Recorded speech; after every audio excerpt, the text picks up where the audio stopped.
Online ಫ್ರಾಡ್ಗಳು ಇತ್ತೀಚಿನ ದಿನಗಳಲ್ಲಿ ಸರ್ವೇ ಸಾಮಾನ್ಯ. ಆದರೆ ಇದೀಗ ಪೋಸ್ಟಲ್ ಮೂಲಕವೂ ಕೂಡ ಅಮಾಯಕರನ್ನ ವಂಚಿಸುವಂತಹ ಜಾಲ ಸಕ್ರಿಯವಾಗಿದೆ.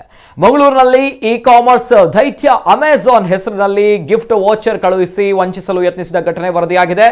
ಮಂಗಳೂರು ನಗರದ ಹೊರವಲಯದ ಭೂಂದಿಲ್ ನಿವಾಸಿ ವಿನಾಯಕ ಕಿಣಿ ಅವರಿಗೆ ಸ್ಪೀಡ್ ಪೋಸ್ಟ್ ಮೂಲಕ ಅಮೆಜಾನ್ ಹೆಸರಿನಲ್ಲಿ scratch and win gift voucher ಬಂದಿದ್ದು, ಅದರಲ್ಲಿ 12,80,000 ನಗದು ಬಹುಮಾನ ಗಳಿಸಿದ್ದೀರಿ, ಅದನ್ನ ಪಡೆಯಲು ಅದರ ಟ್ಯಾಕ್ಸ್ ಹಣವನ್ನ ಕಟ್ಟಬೇಕೆಂದು ಸಂದೇಶ ಕೂಡ ಬಂದಿದೆ. ಈ ಬಗ್ಗೆ ಸಂದೇಹ ವ್ಯಕ್ತಪಡಿಸಿದ ಕಿಣಿ ಅವರು ಅಮೆಜಾನ್ ಗ್ರಾಹಕ ಸೇವಾ ಕೇಂದ್ರವನ್ನ ಸಂಪರ್ಕಿಸಿದಾಗ ಅಂತಹ ಯಾವುದೇ ಬಹುಮಾನ ಯೋಜನೆ ತಮ್ಮ ಬಳಿ ಇಲ್ಲ ಎಂದು ಸ್ಪಷ್ಟಪಡಿಸಿದಾಗ ಈ ಜಾಲದ ಅಸಲಿಯತ್ತು ತಿಳಿದಿದೆ. ಆದ್ದರಿಂದ ಸಾರ್ವಜನಿಕರು ಈ ಬಗ್ಗೆ ಜಾಗೃತರಾಗಬೇಕೆಂದು ವಿನಾಯಕ ಕಾಮತ್ ಅವರು ಮನವಿ ಮಾಡಿದ್ದಾರೆ. ಇವತ್ತು ಸುಮಾರು 11:30 ನನಗೊಂದು ಸ್ಪೀಡ್ ಪೋಸ್ಟ್ ಬರುತ್ತೆ ಅಮೆಜಾನ್ ಬ್ರ್ಯಾಂಡ್ ಹೆಸರಲ್ಲಿ. ಸೊ ಪೋಸ್ಟಲ್ಲಿ ಏನಿದೆ ಅಂದರೆ ಒಂದು ಸ್ಕ್ರ್ಯಾಚ್ ಕಾರ್ಡ್ ಪ್ಲಸ್ ಒಂದು ಲೆಟರ್ ವಿತ್ ಇನ್ಸ್ಟ್ರಕ್ಷನ್ಸ್.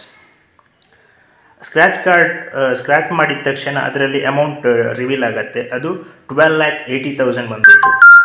ಸೊ ಆ ಅಮೌಂಟ್ 12,80,000 ನಾವು ಹೇಗೆ ಪಡಿಬೇಕು ಅನ್ನೋದು ಇನ್ನೊಂದು ಕೊಟ್ಟಿರೋ ಲೆಟ್ರಲ್ಲಿ ಅದರ ಇನ್ಸ್ಟ್ರಕ್ಷನ್ಸ್ ಕೊಟ್ಟಿರ್ತಾರೆ.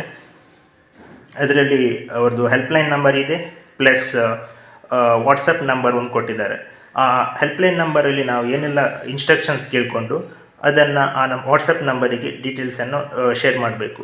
ಆಮೇಲೆ ಇನ್ನೊಂದು ಕಂಡೀಷನ್ ಏನಂದರೆ ಗೌರ್ಮೆಂಟ್ ರಿಲೇಟೆಡ್ ಟ್ಯಾಕ್ಸ್ ಯಾವುದೇ ಇರ್ಬೋದು, ಅವರ ಸರ್ವಿಸ್ ಚಾರ್ಜಸ್ ಏನೇ ಇರ್ಬೋದು, ಕೊರಿಯರ್ ಚಾರ್ಜಸ್, ಗಿಫ್ಟ್ ರಿಲೇಟೆಡ್, ಅದನ್ನು ಮುಂಚಿತವಾಗಿ ಅವರಿಗೆ ಕಟ್ಟಬೇಕು.